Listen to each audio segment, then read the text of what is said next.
착한데도 복이 오지 않는 사람, 반드시 이런 말을 합니다. 6가지.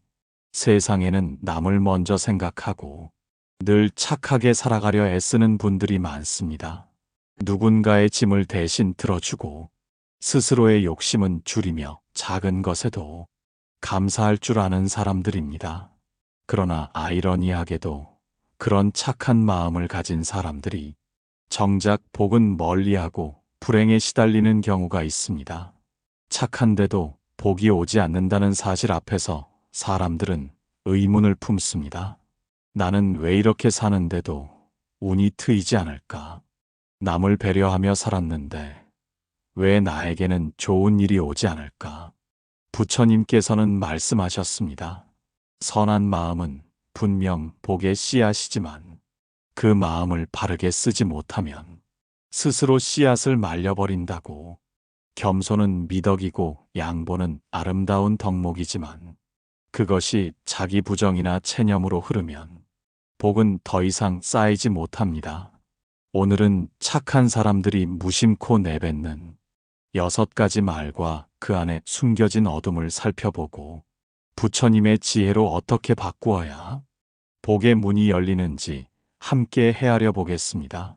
일부, 선한 마음이 복으로 이어지지 않는 까닭. 착하게 살아가는 것은 분명 귀한 일입니다. 남에게 상처 주지 않고 배려하며 사는 삶은 그 자체로 아름답습니다. 그러나 세상에서 우리는 때로 의문을 마주합니다. 분명 선한 마음으로 살았는데 왜 좋은 인연은 찾아오지 않고 어려움만 반복되는가 하는 의문입니다. 부처님께서는 말씀하셨습니다. 선한 마음은 복의 씨앗이지만 지혜와 함께하지 않으면 그 씨앗은 싹을 틔우지 못한다고. 씨앗은 땅에 떨어져도 햇빛과 물과 흙이 어우러져야 자라납니다. 그런데 착한 마음만으로는 충분하지 않습니다. 그 마음을 바르게 쓰는 지혜가 없으면 씨앗은 말라버리고 복은 열매 맺지 못합니다. 사람들은 종종 이렇게 생각합니다. 착하게 살았으니 언젠가는 좋은 일이 오겠지. 그러나 부처님께서는 단순히 선하게만 사는 것이 아니라 바른 말과 바른 행위와 바른 지혜가 함께할 때 비로소 복이 길러진다고 하셨습니다. 즉, 마음은 착하지만 스스로를 돌아보는 지혜가 부족하면 오히려 복의 문을 막아버리는 일이 생깁니다. 예를 들어 한 사람이 있습니다. 그는 늘 남을 먼저 챙기고 자신은 뒤로 물러납니다. 겉으로는 미덕처럼 보입니다. 하지만 그 속에는 자신은 중요하지 않다는 무의식이 숨어 있습니다. 이 무의식이 반복되면 자신을 돌보지 못하고 결국은 지쳐버립니다. 지친 마음에서는 복이 싹트지 못합니다. 또 다른 예를 들어봅시다. 어떤 이는 남이 잘 되기를 바라며 늘 겸손하게 말합니다. 그러나 그 말이 자기 가능성을 스스로 부정하는 방향으로 흐를 때 그 겸손은 더 이상 복이 되지 못합니다. 겸손은 원래 복을 크게 하는 덕목이지만 자기 비하로 변질된 겸손은 복을 막는 족쇄가 됩니다. 부처님께서는 우리에게 항상 중도를 말씀하셨습니다. 중도란 한쪽으로 치우치지 않는 길입니다. 착한 마음도 지나치게 자신을 버리는 쪽으로 치우치면 복이 되지 못하고 지혜와 균형을 갖추어야 비로소 복으로 열매 맺습니다. 복은 남에게 잘해주었다고 해서 저절로 오는 것이 아닙니다. 복은 자신의 마음을 어떻게 쓰고 어떤 말과 행동으로 이어가는가에 따라 달라집니다.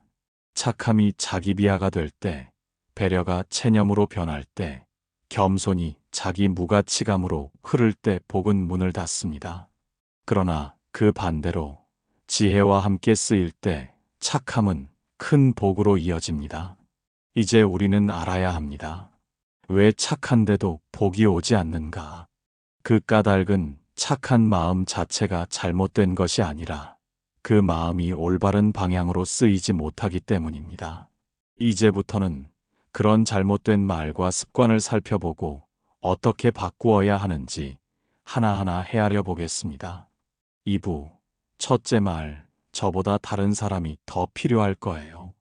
이 말은 언뜻 들으면 참으로 따뜻한 말입니다. 남을 먼저 세우고 자신을 뒤로 물리며 양보하는 모습은 아름답게 보입니다. 그러나 그 속에 숨어 있는 마음을 잘 살펴보면 때로는 자신을 하찮게 여기는 그림자가 드러납니다. 부처님께서는 모든 존재가 귀하고 존귀하다고 하셨습니다. 나 역시 이 세상에서 단 하나뿐인 소중한 존재입니다. 그런데 늘 다른 사람만을 앞세우며 자신을 가치 없게 여기면 그것은 바른 겸손이 아니라 잘못된 자기 부정으로 흘러갑니다. 겸손은 남을 존중하면서도 나의 가치를 함께 존중하는 것입니다. 하지만 저보다 다른 사람이 더 필요할 거예요 라는 말은 겉으로는 배려 같아 보여도 마음 깊은 곳에서는 나는 그만큼 중요하지 않다라는 믿음을 키워버립니다. 이 믿음은 스스로의 복을 스스로 밀어내는 힘이 됩니다. 착한 사람일수록 이런 말을 자주 합니다. 자기 욕심을 줄이고 남을 먼저 세우는 것을 미덕으로 배웠기 때문입니다. 그러나 부처님께서는 말씀하셨습니다. 자신을 사랑하지 못하는 사람이 어찌 남을 온전히 사랑할 수 있겠는가? 내 마음을 귀히 여기고 나의 가치를 인정하는 것이야말로 남을 진정으로 도울 수 있는 길이라고. 복은 남에게만 흘러가도록 내어주는 것이 아닙니다. 내 안에도 머물러야 하고 나를 지켜주는 힘이 되어야 합니다. 그런데 스스로의 복을 거부하는 말은 결국 자신을 공허하게 만들고 지친 마음에는 더 이상 남을 도울 힘조차 남지 않게 됩니다. 생각해 보십시오. 밭을 가꾸는 농부가 있습니다. 그가 늘 남의 밭에만 물을 대고 자기 밭에는 물을 주지 않는다면 결국 자기 밭은 메말라 버릴 것입니다. 그러면 남을 돕고 싶어도 도울 힘조차 사라지게 됩니다. 이것이 바로 저보다 다른 사람이 더 필요할 거예요 라는 말이 지닌 함정입니다. 부처님께서는 자비를 강조하셨습니다. 그러나 그 자비는 나 자신을 포함한 자비입니다. 나를 귀히 여기지 않으면 진정한 자비가 아닙니다.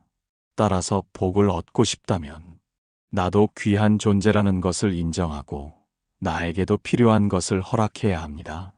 앞으로 누군가의 부탁이나 상황에서 이런 말이 입술에 오를 때 잠시 멈추어 자신에게 물어보아야 합니다.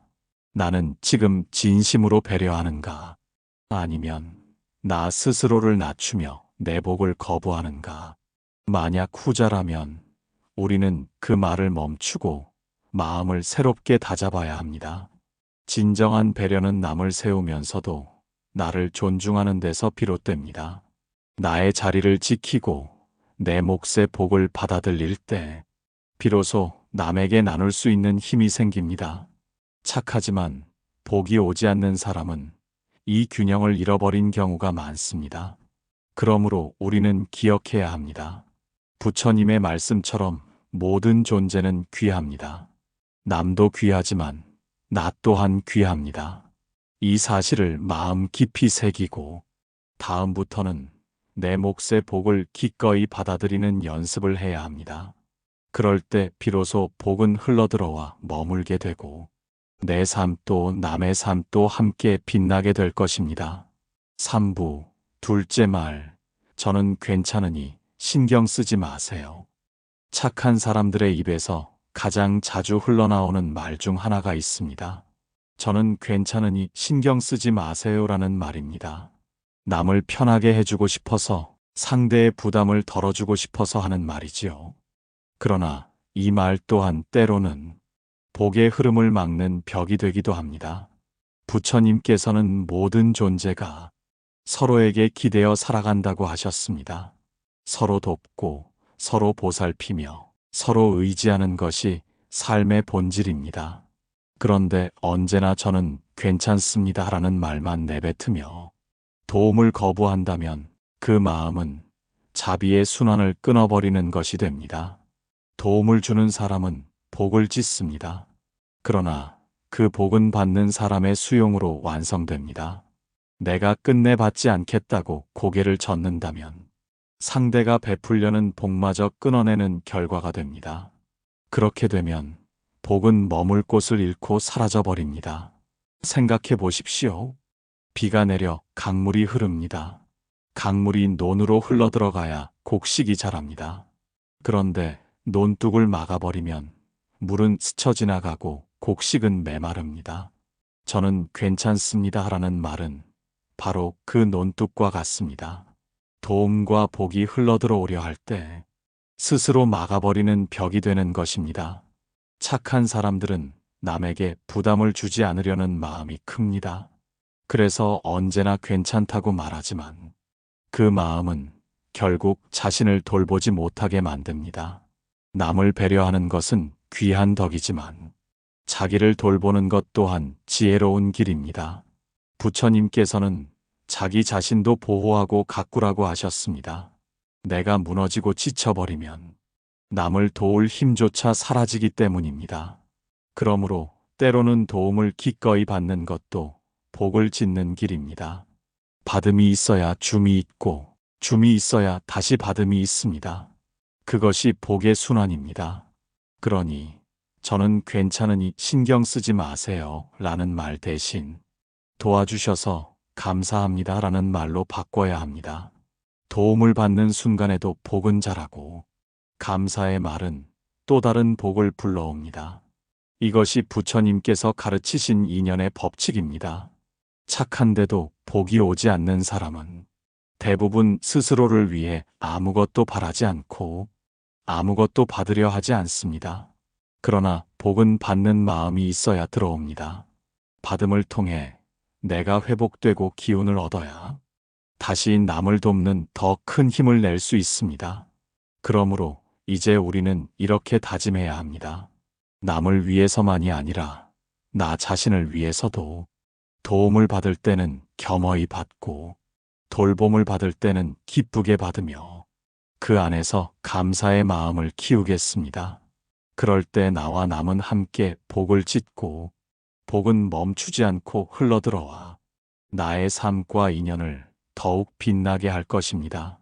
4부 셋째 말, 제 몫은 없어도 됩니다. 세상에서 가장 착한 마음은 자신보다 남을 먼저 생각하는 마음입니다. 식탁 위에 음식이 부족할 때 자신은 물러서고 다른 사람에게 권하는 모습, 자리 하나 남지 않을 때 자신은 서고 다른 사람을 앉히는 모습, 이런 모습은 보는 이로 하여금 감동을 주고 따뜻한 울림을 전합니다. 그러나 이 마음이 지나쳐 제 몫은 없어도 됩니다 라는 말이 습관처럼 나오게 된다면 그것은 복을 스스로 거부하는 말이 됩니다. 부처님께서는 말씀하셨습니다. 모든 존재는 평등하게 귀하다. 내가 누릴 수 있는 것 또한 하늘이 허락한 복이다. 그런데 내 몫을 포기하며 그것을 받지 않겠다고 할 때 복은 들어오지 못하고 다른 곳으로 흘러가 버립니다. 겸손은 미덕이고 양보는 아름다운 일이지만 내가 받아야 할 몫을 끝내 거부한다면 그것은 미덕이 아니라 자기 부정이 됩니다. 나도 복을 받을 자격이 있다는 사실을 인정하지 않는 것이기 때문입니다. 생각해 보십시오. 햇빛은 누구에게나 공평하게 비춥니다. 그러나 스스로 문을 닫아 걸면 햇살은 방 안으로 들어오지 못합니다. 햇빛이 잘못된 것이 아니라 내가 닫아버린 것입니다. 제 몫은 없어도 됩니다. 라는 말은 곧 스스로 문을 닫는 것과 같습니다. 착한 사람은 남을 위하는 마음이 크기에 쉽게 자기 것을 내어줍니다. 그러나 그것이 반복되면 마음은 점점 공허해지고 지쳐갑니다. 공허한 마음에는 복이 뿌리내리지 못합니다. 복은 머물 곳이 필요합니다. 내 몫을 받아들일 때 그곳에 복이 머무르고 쌓여 다시 남에게 나누어 줄 힘이 됩니다. 부처님께서는 먼저 나 자신을 귀히 여기라고 하셨습니다. 자신을 존중하지 않으면 남을 존중하는 마음도 오래가지 못하기 때문입니다. 내 몫을 기꺼이 받아들이는 것은 이기심이 아니라 지혜입니다. 나를 채우고 지켜야만 남을 돕는 힘이 생깁니다. 그러므로 이제 우리는 이렇게 마음을 바꿔야 합니다. 제 몫은 없어도 됩니다 라는 말 대신 저도 함께 나누겠습니다 라는 말로 바꾸어야 합니다. 내 몫을 받아들이는 순간 그것은 욕심이 아니라 균형이 되고 그 균형 위에 더 큰 복이 자랍니다. 착한데도 복이 오지 않는 사람은 대부분 이 균형을 놓칩니다. 항상 남에게 양보하고 자신은 빠져나가며 결국 자신의 그릇을 비워둡니다. 빈 그릇에는 복이 머물지 못합니다. 복은 채울 그릇을 필요로 합니다. 그러니 기억하십시오. 내 몫을 받아들인다는 것은 남의 것을 빼앗는 것이 아닙니다. 하늘이 내게 허락한 복을 기꺼이 받아 내 안에 쌓고 키우는 일입니다. 그렇게 해야만 그 복이 흘러넘쳐 다른 이에게 나눌 수 있습니다. 부처님의 말씀처럼 나도 귀하고 남도 귀합니다. 그러므로 이제는 내 몫을 받아들이는 연습을 하십시오. 그 순간부터 복은 스스로 길을 찾아와 당신의 삶 속에 뿌리를 내리고 열매를 맺을 것입니다. 5부, 넷째 말, 제가 조금 더 힘들면 되지요. 이 말은 듣는 이의 마음을 따뜻하게 합니다. 자신의 불편을 감수하면서 남을 편하게 해주려는 마음, 조금 더 무거운 짐을 스스로 지려는 마음, 이것은 분명 착한 사람의 고운 심성에서 비롯된 것입니다. 그러나 부처님께서는 말씀하셨습니다. 자기를 해치는 희생은 오래가지 못한다. 지나친 희생은 결국 자신도 남도 지치게 만든다. 제가 조금 더 힘들면 되지요. 라는 말은 처음에는 미덕처럼 들립니다. 하지만 그것이 습관이 되면 삶은 한쪽으로 기울어지고 결국 나의 마음과 몸은 점점 지쳐버립니다. 지친 마음에는 복이 깃들 자리가 없습니다. 착한 사람일수록 이런 말을 자주 합니다. 가족을 위해, 친구를 위해, 동료를 위해 자신의 몫을 줄이고 더 많은 고생을 떠안습니다. 하지만 부처님께서는 우리에게 말씀하셨습니다. 먼저 자신을 지키고 돌보아야 한다. 내가 건강하고 평온해야만 남을 돕는 자비도 오래 이어질 수 있다고. 생각해 보십시오. 등불 하나가 있습니다. 그 등불이 꺼져버리면 어둠 속에 있는 사람을 더 이상 밝힐 수 없습니다. 내 불빛을 지키지 못하면 누구도 비추어 줄 수 없습니다. 제가 조금 더 힘들면 되지요라는 말은 마치 등불의 기름을 다 써버리는 것과 같습니다. 지혜로운 희생은 나도 살고 남도 살리는 길입니다. 하지만 어리석은 희생은 나를 잃게 만들고 결국 남을 도울 힘조차 잃게 만듭니다. 그 순간 복은 쌓이지 않고 흩어져 버립니다. 그러므로 우리는 희생을 다시 바라보아야 합니다. 내가 조금 힘들어도 좋다고 말하기 전에 그 힘듦이 오래 지속되어도 괜찮을지 스스로에게 물어야 합니다. 만약 나를 소진시키는 희생이라면 그것은 복이 아니라 집착이 됩니다. 부처님께서는 중도의 길을 가르치셨습니다.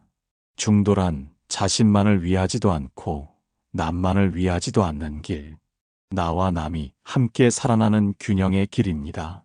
따라서 때로는 제가 조금 더 힘들면 되지요 라고 말하기보다 함께 나누어 가집시다라고 말하는 것이 더 큰 지혜입니다. 진정한 복은 남을 위해서만이 아니라 나와 남이 함께 살아갈 때 자랍니다. 나를 존중하지 않는 희생은 결국 불평과 원망으로 변하게 되고 그 마음이 복을 스스로 가로막습니다. 이제 우리는 기억해야 합니다. 나의 고생이 늘어날수록 복이 커지는 것은 아닙니다. 오히려 지혜로운 선택 속에서 나와 남이 함께 살아날 때 복은 더 크게 열립니다. 그러니 다음부터는 스스로에게 이렇게 다짐하십시오. 나는 나를 지키며 남을 돕겠습니다.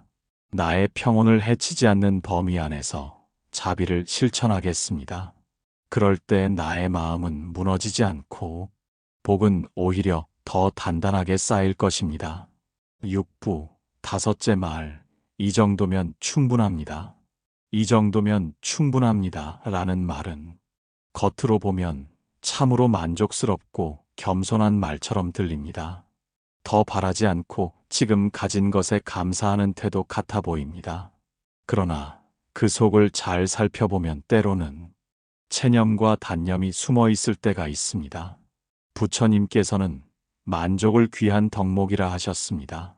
가진 것에 감사하는 마음은 복을 불러들이는 씨앗입니다.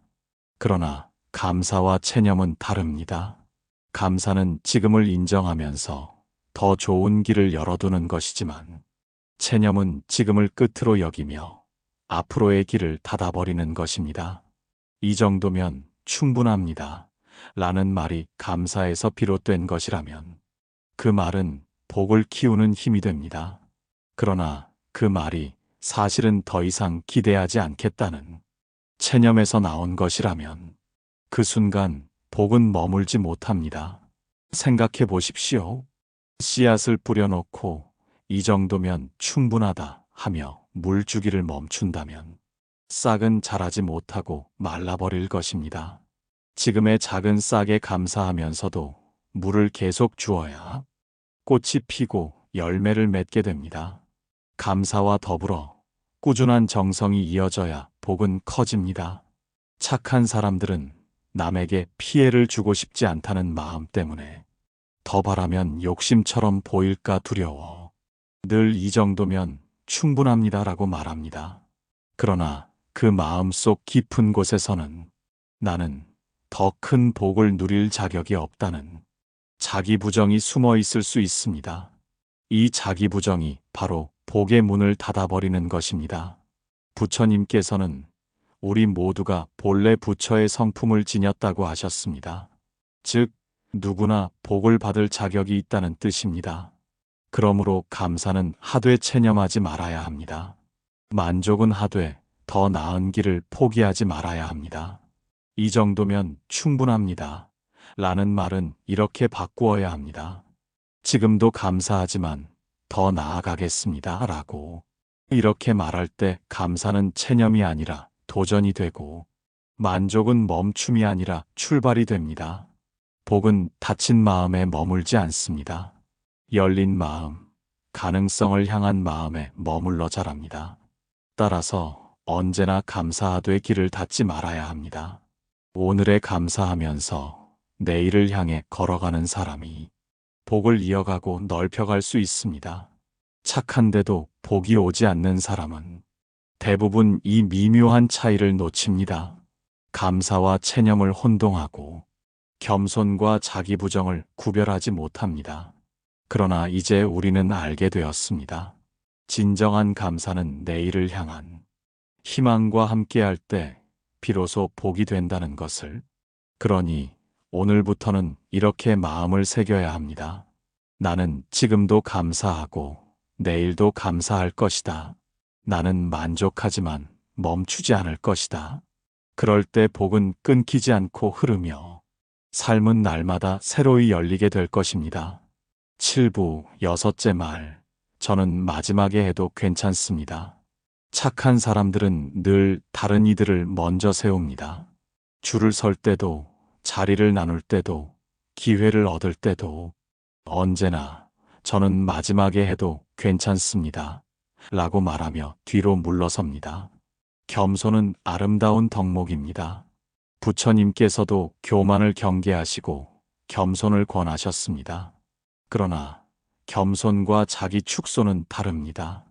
겸손은 나도 소중히 여기면서 남을 존중하는 것이지만 자기 축소는 나를 하찮게 여기며 남만 귀하게 여기는 것입니다. 저는 마지막에 해도 괜찮습니다. 라는 말이 겸손에서 비롯된다면 복이 됩니다. 그러나 그 말이 자기 비하와 체념에서 비롯된다면 복은 닫히고 맙니다. 생각해 보십시오. 잔치에 초대받은 손님이 있습니다. 그가 늘 맨 마지막에만 앉으려 한다면 좋은 자리를 내어주는 미덕처럼 보일 수도 있지만 정작 주인은 그 손님이 귀하게 대접받기를 바랐습니다. 그런데 손님이 스스로 뒷자리에만 머물겠다고 한다면 주인의 마음을 받아들이지 못하는 셈이 됩니다. 복도 이와 같습니다. 하늘은 우리에게 복을 나누어 주려 합니다. 그러나 내가 끝내 마지막에만 서겠다고 한다면 하늘이 내게 내리려는 복을 온전히 받을 수 없습니다. 부처님께서는 나와 남이 평등하다고 하셨습니다. 남이 앞서야 한다는 집착도, 내가 늘 뒤에 있어야 한다는 집착도 모두 치우침일 뿐입니다. 중도의 길은 함께 나아가는 길입니다. 착한데도 복이 오지 않는 사람은 늘 뒤로만 물러나며 스스로를 보이지 않는 존재로 만들곤 합니다.